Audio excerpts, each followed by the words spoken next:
Good morning students.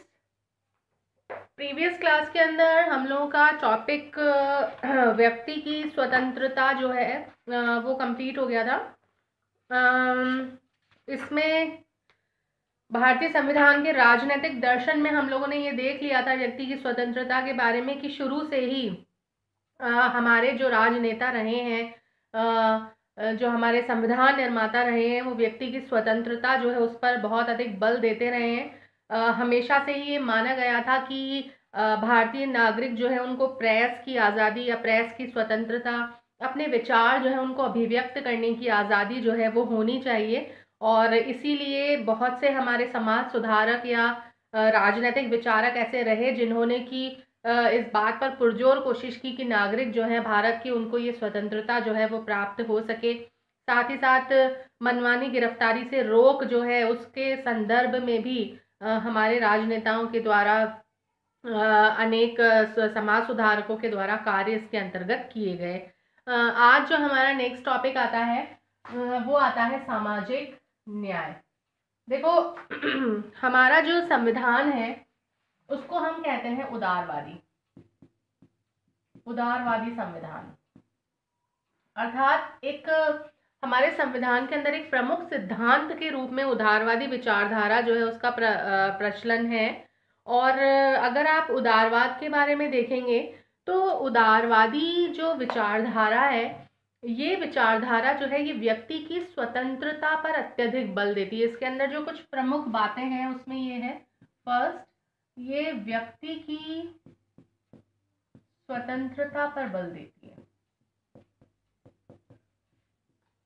ठीक है।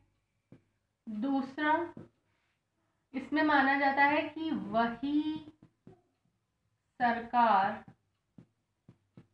श्रेष्ठ है जो कम से कम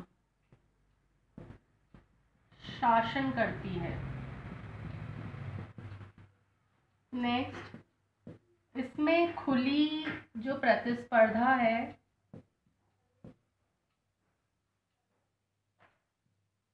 खुली प्रतिस्पर्धा जो है उस पर बल दिया जाता है। मतलब इसमें ये माना जाता है कि अगर कोई व्यक्ति जो है वो योग्य है, उसके अंदर गुण है, तो अगर वो प्रतिस्पर्धा करेगा तो जो भी उसको लाभ प्राप्त होगा वो एक जेन्युइन लाभ उसको प्राप्त होगा, क्योंकि वो उसने अपनी योग्यता के बल जो है उस पर प्राप्त किया है। तो कहने का मतलब यहाँ पर यही है कि भारत का जो संविधान है वो उदारवादी संविधान है। और साथ ही साथ हमारा जो संविधान है वो सामाजिक न्याय के साथ में भी जुड़ा हुआ है। उदारवाद के साथ में जो एक और इम्पॉर्टेंट चीज जो है वो है यहाँ पर सामाजिक न्याय।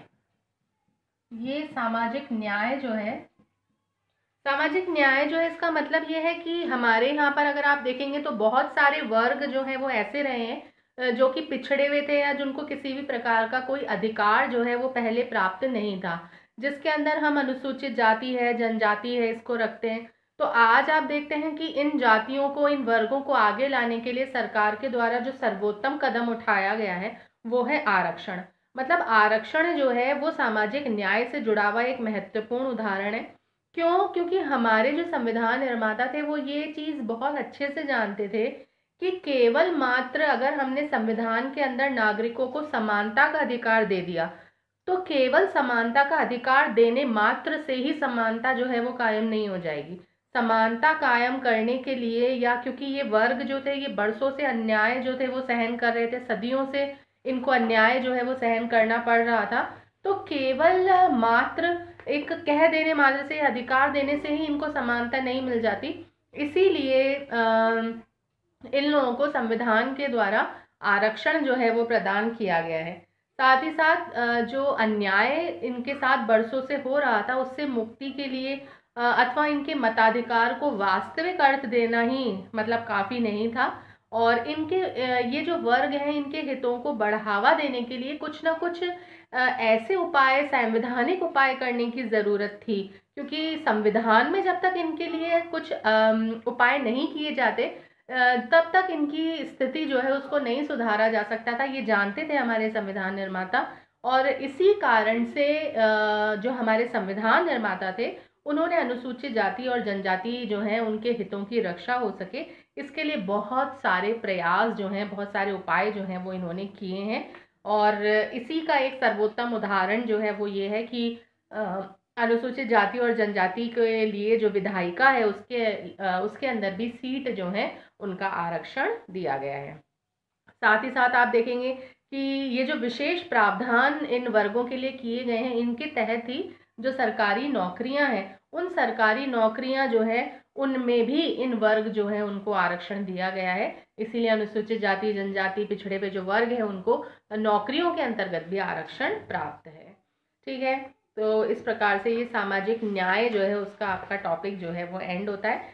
इसके बाद में जो विविधता और अल्पसंख्यकों के अधिकारों का सम्मान है वो हम नेक्स्ट लेक्चर के अंदर पढ़ेंगे। Thank you.